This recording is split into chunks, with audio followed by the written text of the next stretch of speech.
Buenas noches. La gran noticia de esta semana ha sido la renuncia de Germán Martínez a la Dirección General del IMSS.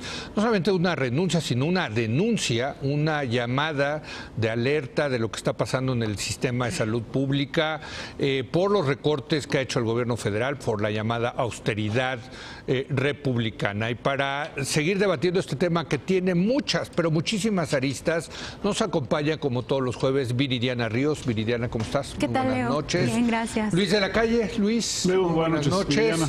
Y te iba a decir Germán Martínez. No, ¿cómo estás? ¿Cómo andas? Empecemos contigo, Viridiana, que hace mucho que no te veíamos. Sí, gracias. Hay muchos temas, pero yo quisiera entrar quizás al que me parece más interesante, que es el tema de la austeridad republicana en un gobierno de izquierda, hasta dónde se vale recortar.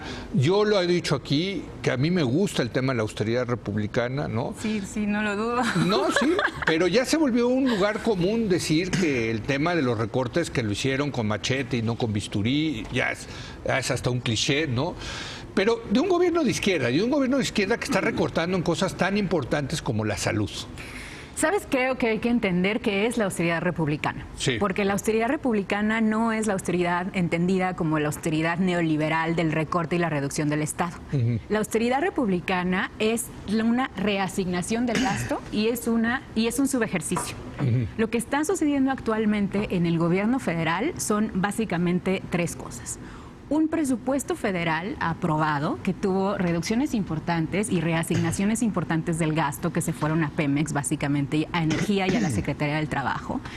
Segundo, una centralización nunca antes vista en las formas de aprobación del gasto. Lo que está sucediendo actualmente es que básicamente nos quedamos sin oficiales mayores en la mayoría de las secretarías y todo gasto que se hace dentro de cualquier secretaría a nivel federal está teniendo que pasar y ser aprobado básicamente por el oficial mayor de la Secretaría de Hacienda y Crédito Público. Y esto incluye la contratación de todo, la compra y contratación de todo. Absolutamente. Correcto. Entonces, esto genera pues un problema, por un lado, de eficiencia, en donde... Pero se dijo que esto se iba a hacer para combatir la corrupción. Al tú centralizar claro. las compras, iba a haber menos corrupción. Esa es la idea y la lógica también es la reasignación del gasto para ciertos proyectos públicos, pero digamos, lo que está sucediendo, la austeridad republicana, a AMLO le encanta llamarla austeridad porque creo que está tratando de apelar a esta idea que tiene el mexicano promedio de que había muchos lujos dentro de sabía. Pues sí, había algunos lujos, pero no... Ahora yo estoy defendiendo al Ya estás defendiendo al Estado. ¿no? Ya estás defendiendo No, a al la Estado. austeridad, a mí me gusta. Ok, pero... Bueno, en fin. Déjenme.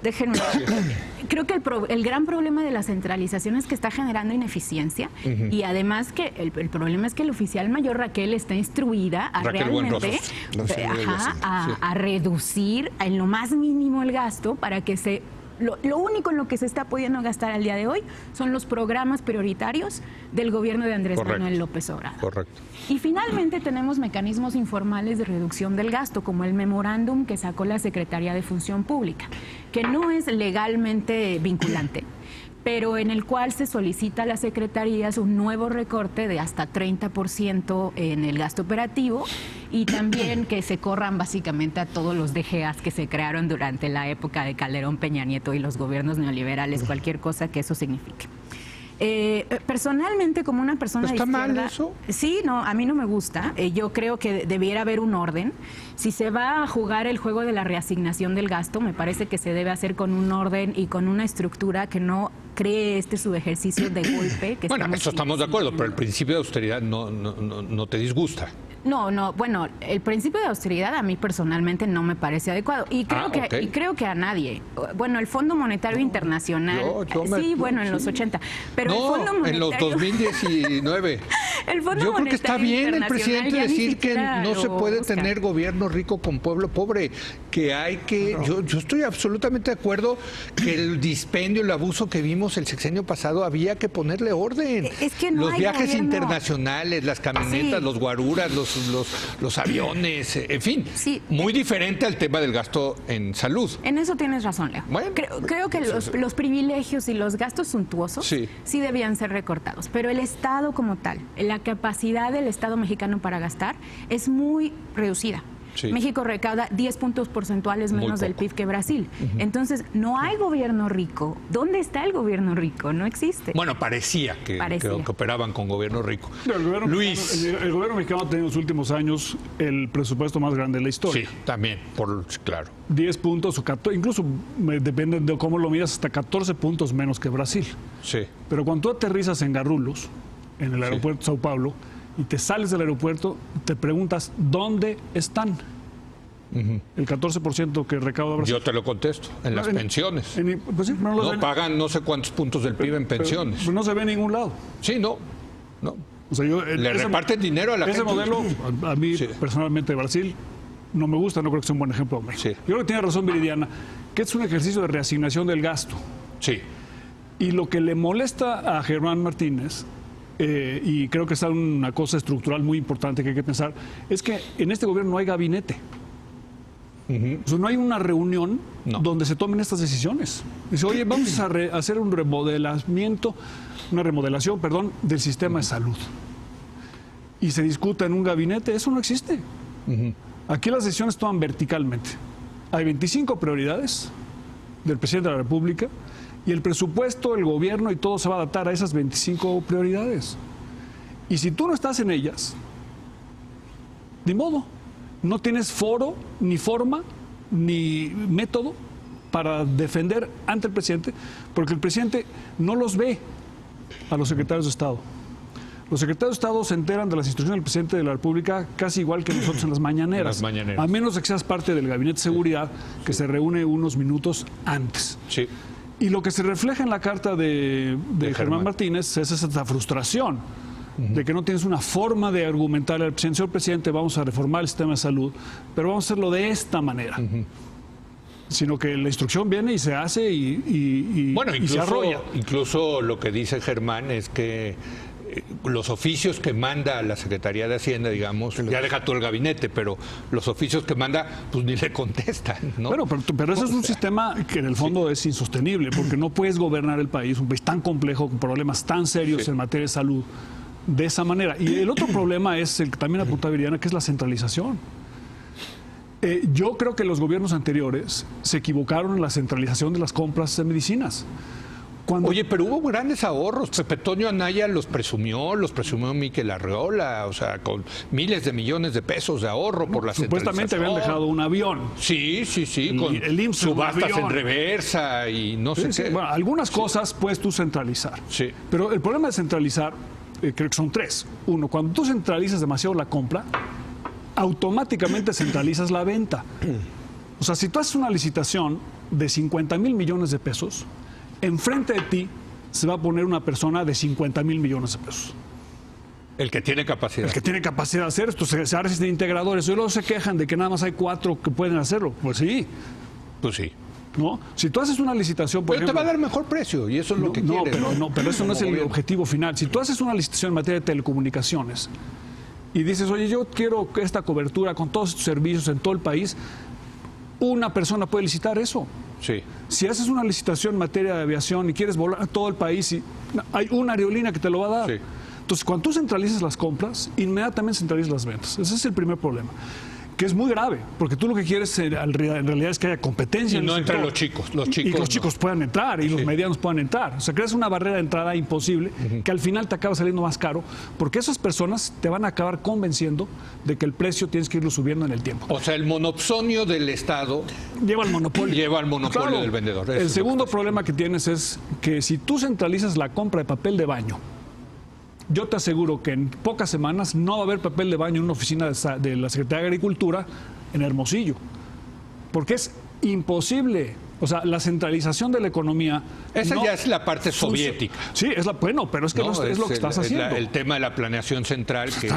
Te vas a comprar de más. Sí. No va a llegar a tiempo. Sí. Va a haber ineficiencias y el vendedor, que va a ser único, te va a subir el precio con el tiempo. Eventualmente. Y el tercer problema es que cuando tú centralizas, el poder corrompe. La centralización del poder y la centralización del ejercicio del gasto corrompe más.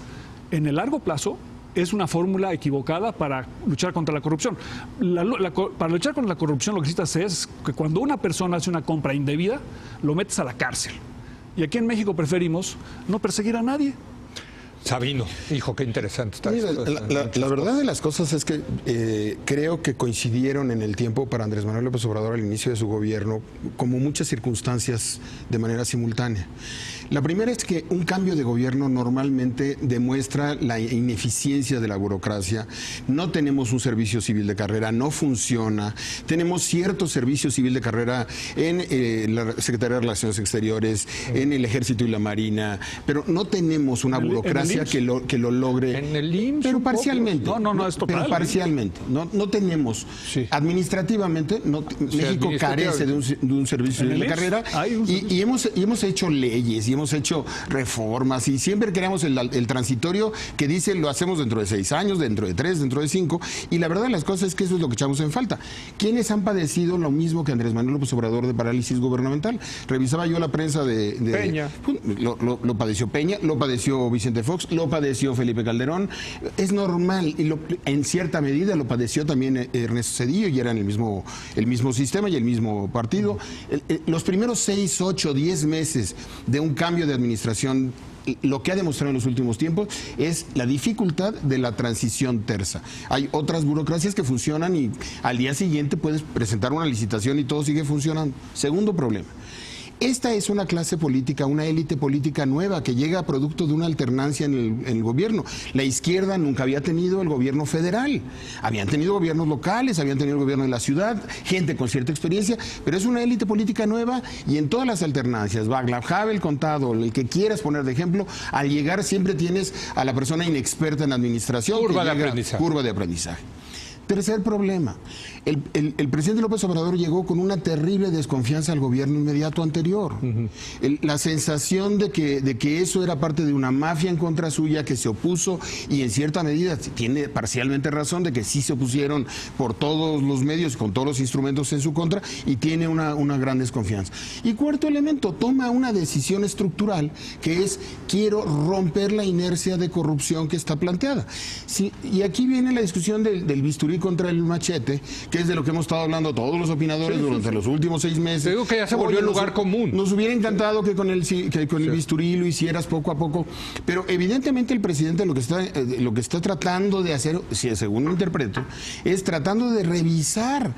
Si tú emprendes la revisión de contratos, la experiencia administrativa, tú sabes que una revisión de contrato por parte del jurídico, del área de programación, se tarda un determinado tiempo y que eso eventualmente genera cierta parálisis gubernamental. Entonces, yo creo que lo que estamos viendo, más que los efectos ya de una política de austeridad planteada por el nuevo gobierno, son la coyuntura de una serie de decisiones que están reflejando que no se está gastando en muchos rubros que quizás se gastaba de manera inercial.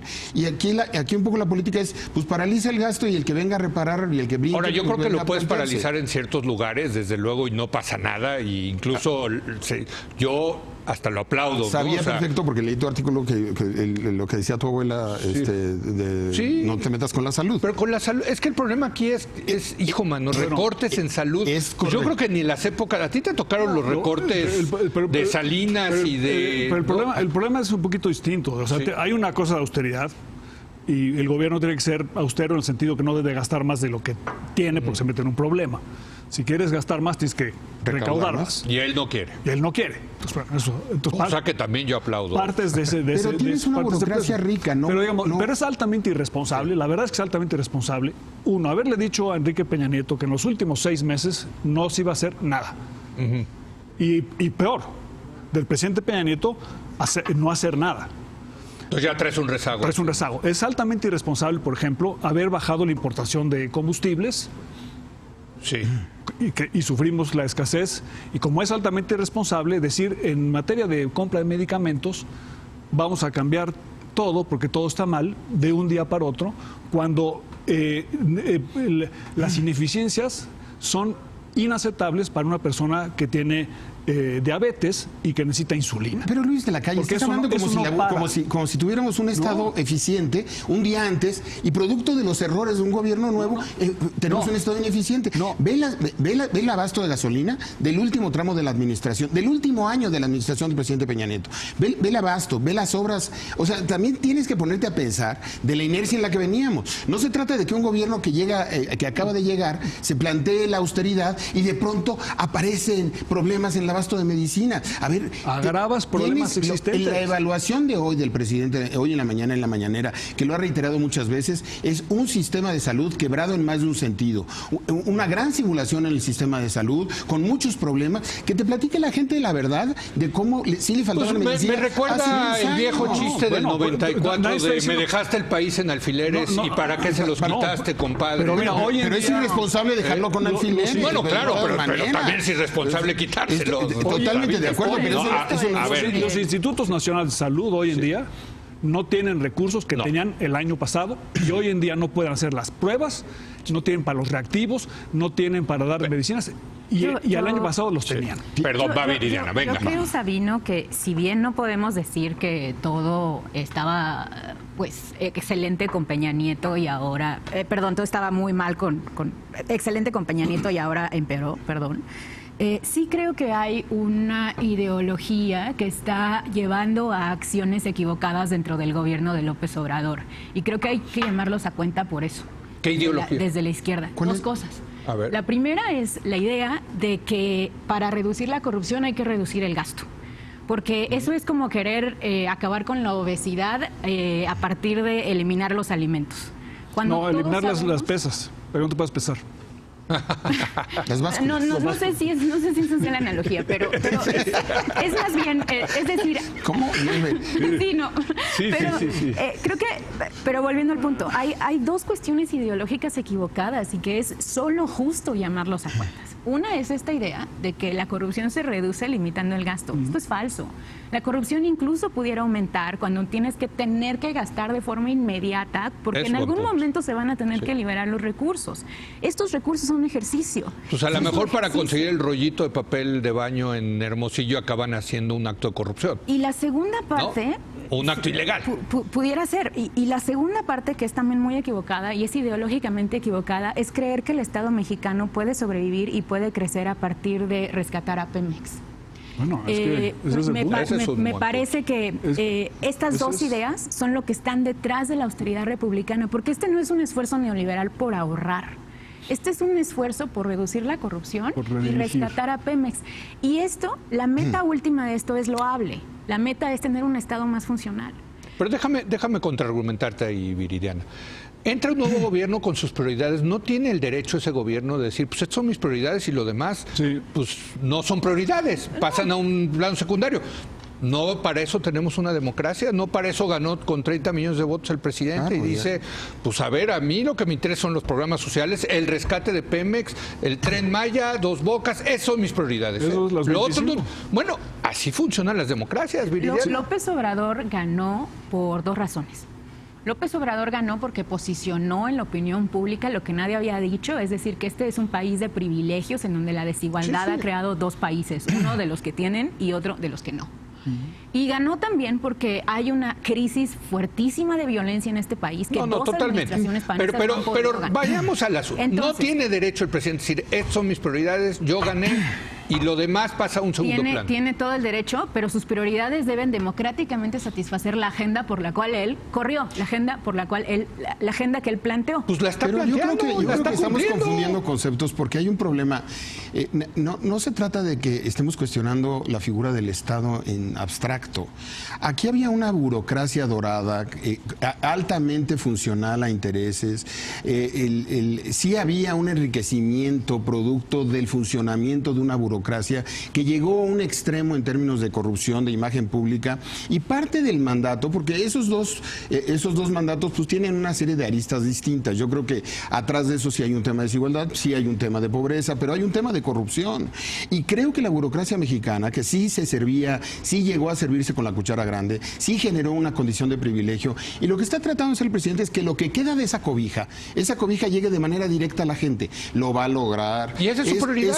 Y esa es su prioridad. Y además otra cosa, si me preguntas a mí, me encantaría que eso se convirtiera en algo institucional, que diseñara, creo con Luis y contigo, que no es a través de la oficial mayor de la Secretaría de Hacienda, pero lo que yo percibo es un Estado con altas tramas de ineficiencia, ineficacia y corrupción, que están metidas en el funcionamiento y que no podemos agarrar y decir en un nuevo gobierno, decir, no se preocupen chicos, vamos a seguir igual y poco a poquito ahí le metemos recorte, porque el modelo el Fox, que fue ese modelo. No se preocupen, business as usual, y seguimos todos igual, y ahí vamos revisando en el camino, y a los 2 años el desencanto. El presidente llegó... Pero ¿y en el caso de salud?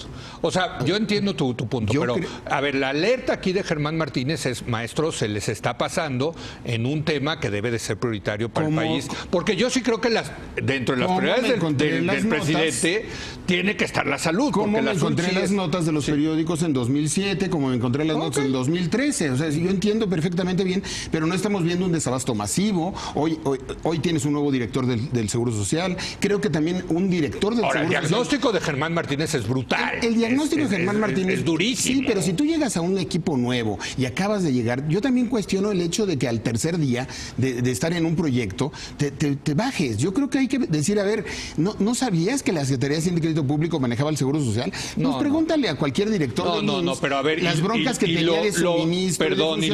Ahora resulta que la renuncia de Germán es el excepcionalismo histórico de un diagnóstico real del Seguro Social. Pero a ver, yo creo que Germán lo que está alertando es que de seguir así, esto puede tener consecuencias literalmente fatales. Hoy lo dijo en la mañana el presidente, yo creo contigo. Espérame. Y eso, él como abogado puede decir, esto hasta puede tener repercusiones, responsabilidades legales, de negligencia. Cuando empiece a morirse la gente, pueden ir a decir, oye, pues yo pagué mi cuota y tú no me estás otorgando el servicio, se me murió mi tío y pues voy contra ti judicialmente. ¿No? Entonces, bueno, yo creo que Germán también está alertando y se dio cuenta de que, oye, yo no quiero estar acá cuando eso suceda. Perdón, una última ronda, Luis. Yo creo que dos problemas adicionales, ¿no? Que ya mencionó Viridiana. Uno es de la sustentabilidad del programa fiscal. Varios de esos recortes que se han hecho en salud y en otros, desde mi punto de vista, no van a ser sostenibles. O sea, cuando suba la presión y las colas sean más largas y la gente no tenga servicios de salud, van a empezar a reclamar. Y entonces, a la hora de la hora, ese redireccionamiento del gasto va a ser insuficiente porque van a tener que acabar comprando las medicinas. Y a lo mejor a más caro porque llega un momento que se vuelve urgente. Como las pipas. Como las pipas. Entonces, ese es, digamos, un aspecto de que quizá hay ciertas partes del programa macroeconómico que no son creíbles si a la hora de la hora no logran hacer los recortes y por lo tanto de redireccionar hacia otro tipo de gastos. Y el segundo problema es que si tú quieres realmente terminar con la corrupción, y estamos todos 100% de acuerdo con eso, le ponemos un monumento y le hacemos una avenida preciosa. La cuarta transformación. Esa sí es la cuarta transformación. A la persona que lo logre, y si es el presidente López Obrador, excelente. Se antoja muy difícil utilizando esos dineros para meterle más lana a Pemex, sin pedirle a Pemex nada a cambio. Es que sí, o sea, le pides al IMSS. Le pides al IMSS, pero no le pides a Pemex. Hay gente que quiere que Pemex siga igual. Yo creo que es un error estratégicamente muy grave. Y después decir, oye, además voy a hacer una refinería que tiene altísimos cuestionamientos desde el punto de vista de creación de valor. Que no tiene ni pies ni cabeza. Que voy a dejar de hacer un aeropuerto y me va a costar eso al país una fortuna en costo de oportunidad y en resignación de gasto. Y que voy a tener otros proyectos que tienen una muy dudosa rentabilidad económica para el país. Yo creo que sí vale la pena ese debate. Y ese debate debería tenerse en primer lugar en el gabinete, pero en el gabinete no se puede tener. En el Congreso quizá tampoco. Entonces lo estamos haciendo de una manera tangencial gracias a la carta de Germán Martínez. Un último comentario y luego Viridiana. Una burocracia rica no hace un Estado fuerte. Yo creo que hay que revisar el concepto de austeridad. Es un tema que coyunturalmente necesitaba este país. El rediseño institucional es indispensable y lo que hay que invitar al presidente y a su equipo de trabajo es a que esto no lo convierta en un asunto personal, que lo convierta en un asunto institucional. Imposible con López Obrador. No, a ver, imposible no. Imposible Estás pidiendo peras al horno. No, porque no es Andrés Manuel, ya somos un sistema democrático. No estoy pidiendo peras al horno. Este gobierno, el estilo personal de este gobierno es personalizado. Es personal, pero los incentivos no hay gabinete, como está diciendo. Pero los incentivos están alineados para que se haga. Yo creo que este gobierno va a terminar institucionalizando cosas. Yo creo que tienen el sentido institucional y las instituciones son una necesidad de la democracia. No creo que este sistema, yo veo esto como un ejercicio de shock, como una entrada de gobierno, como un momento en el que hay una gran desconfianza y sin duda va a terminar imperando la institucionalización y el bueno, desarrollo. yo espero. Lo espero, digo. Y sobre todo en el sector salud, porque como decía mi abuelita, con la salud no se juega. No, es que es cierto. O sea, nosotros, la verdad, en esta mesa, vamos a los doctores, tenemos el privilegio de ir a doctores privados y pero regresemos un paso antes. Pero, en la salud no se juega, nada más déjame hacer una acotación. Es cierto, con la salud no se juega, pero hay gente que con la salud está medrando. O sea, no solamente también, pero también, en este sexenio, claro. en el sexenio anterior, hay gente que medró con la salud. Y esas mafias sí hay que revisarlas. Viridiana. La izquierda mexicana está jugando el juego de justificar al gobierno como una forma de justificar el que la izquierda esté en el poder. Me parece que esto es equivocado y que dentro y fuera del gobierno la izquierda debe reorganizarse y llamar a cuentas para que López Obrador nos dé lo que queríamos, es decir, un gobierno funcional con una capacidad de calidad en el gasto público. Yo creo que es momento de que los médicos y las personas que están viendo los desabastos en los hospitales se organicen. Creo que necesitamos protestas en las calles porque la ciudadanía no se hace en Twitter. La oposición está quebrada y lo que se les ocurre es tuitear. Y lo que debiéramos estar haciendo es yendo a los hospitales y corroborando de frente y de mano propia. Bueno, la prensa lo está haciendo, ¿eh? Sí, o sea, han salido muchas historias. Me parece que no es suficiente días. todavía. Sí. Porque lo que necesitamos es que, si bien el gobierno va a reasignar el gasto, porque como tú comentas, es un gobierno nuevo, se tiene que hacer de forma que no afecte la calidad de los servicios públicos. Esa es el corazón de un gobierno de izquierda. Yo te diría, yo creo que te está haciendo muy amplia como público. Yo creo que empecemos con la salud y hay otros servicios públicos que si sufren, me cae que yo no los voy a extrañar. Sí, bueno. O sea, ese es el tema de la prioridad. Muchos no los van a extrañar. Yo creo que no debe sufrir ni salud, ni educación, ni tampoco la calidad de las pensiones, que es una bomba de tiempo que está ahí. ¿Medio ambiente? ¿Qué te parece? Creo que el medio ambiente no puede sufrir y creo que Pero medio ambiente le vale gorro a este gobierno, por ejemplo. Eso es otra no prioridad de este gobierno. Le vale absolutamente. Hay un problema pero está último. equivocado. Hay un problema último, Leo, que me gustaría poner rápido, sobre la porque mesa. nos tenemos que ir ya. Los recortes están haciendo que los funcionarios públicos estén enfrentándose a la disyuntiva entre si deben hacer caso a las órdenes de la Secretaría de la Función Pública o si deben incurrir en responsabilidades administrativas por no hacer lo que les ha encargado la ley. Y me parece que esto debemos también ponerlo sobre la mesa. Los recortes están impidiendo el funcionamiento básico de ciertas secretarías y esto, a la larga o incluso en el corto plazo, va a afectar a los funcionarios públicos porque alguien va a tener que responder por la falta de servicios. Y yo que fui secretario general del CIE, te puedo decir, lo peor que te puede hacer es pelearte con la Contraloría, que ahora las Contralorías es la Secretaría de la Función Pública. Entonces, hijo, mano, estar entre esa espada y la pared es durísimo. Gracias, señores, como siempre un privilegio poder debatir con ustedes. Placer, Leo, gracias. Sabino, Luis, Viridiana, muchas gracias. Hacemos una breve pausa, vamos a volver a debatir, analizar la decisión de la Suprema Corte de Justicia de invalidar la ley de remuneraciones de servidores públicos. Está relacionado con esto que estábamos hablando. Regresamos en un momento más.